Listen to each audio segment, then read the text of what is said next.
السلام علیکم ورحمۃ اللہ۔ ذیشان علی جے بھائی سوال کرتے ہیں، والدین کی قبر پر فاتحہ پڑھنے کا کیا طریقہ ہے؟ میرے والد صاحب وفات پا چکے ہیں، میں ان کی قبر پر جاؤں تو فاتحہ کیسے پڑھوں؟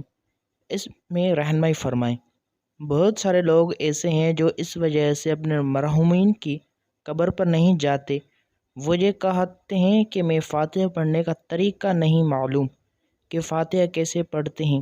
آج میں آپ لوگوں کو بالکل آسان اور سمپل طریقہ بتانے جا رہا ہوں، کیونکہ کل انشاءاللہ عز و جل عید کا دن ہے، تو بہت سارے مسلمان لوگ اپنے آبا و اجداد کی قبر پر فاتحہ پڑھنے جائیں گے، تو یہ طریقہ آپ سن لیں۔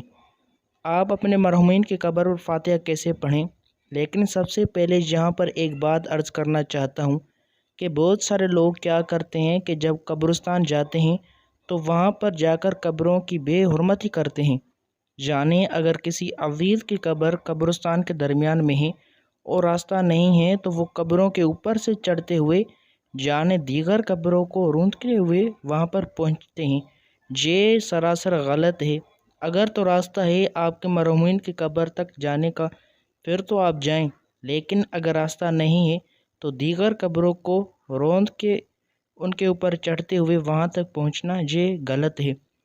پھر آپ باہر کھڑے ہو جائیں قبرستان کے، وہاں پر کھڑے ہو کر آپ ان کے لیے دعا کر لیں، ان کے لیے فاتحہ کر لیں، یعنی یہ سمجھ لیں کہ ایک نیکی کے لیے آپ دوسرا گناہ نہ کمائیں۔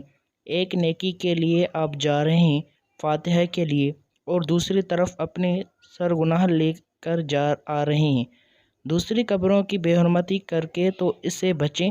فاتحہ پڑھنے کا بالکل آسان طریقہ ہے، آپ ان کے لیے دعا کریں، وہاں پر جا کر ان کی بخشش و مغفرت کے لیے دعا کریں کہ اللہ ان کی بخشش و مغفرت فرما، ان کے درجات بلند فرما۔ اگر آپ پڑھنا چاہتے ہیں جو کچھ آپ کو آتا ہے، جو قرآن مجید جو صبح یا شام آپ پڑھتے ہیں، ان کو روح کو ایسا ثواب کرتے ہیں، اللہ منظور فرمائے۔ مثال کے طور پر آپ کو سورہ اخلاص یاد ہے تو سورہ اخلاص پڑھنے کی بھی بہت زیادہ فضیلت ہے۔ حدیث شریف میں ہے کہ جس نے ایک مرتبہ سورہ اخلاص پڑھی اسے 1/3 قرآن مجید پڑھنے کا ثواب عطا کیا جائے گا، جس نے 2 مرتبہ پڑھی اسے 2 مرتبہ 2/3 قرآن مجید پڑھنے کا ثواب عطا کیا جائے گا، یعنی جو 3 مرتبہ پڑھے گا اسے 1 مکمل قرآن مجید پڑھنے کا ثواب عطا کیا جائے گا۔ آپ 3 مرتبہ سورہ اخلاص پڑھ لیں، 1 مرتبہ سورہ فاتحہ پڑھ لیں، اور اسی طرح پھر آپ دعا کریں، اول و آخر درود پاک بھی پڑھ لیں کہ یا اللہ جو کچھ میں نے پڑھا ہے اس کا ثواب میں ان تمام قبرستان والوں کو، خصوصاً اس اپنے مرحومین کی روح کو ایصال ثواب کرنا چاہتا ہوں۔ امید کرتا ہوں بات سمجھ آ گئی ہوگی۔ اللہ ہم سب کا حامی و ناصر ہو، آمین ثم آمین۔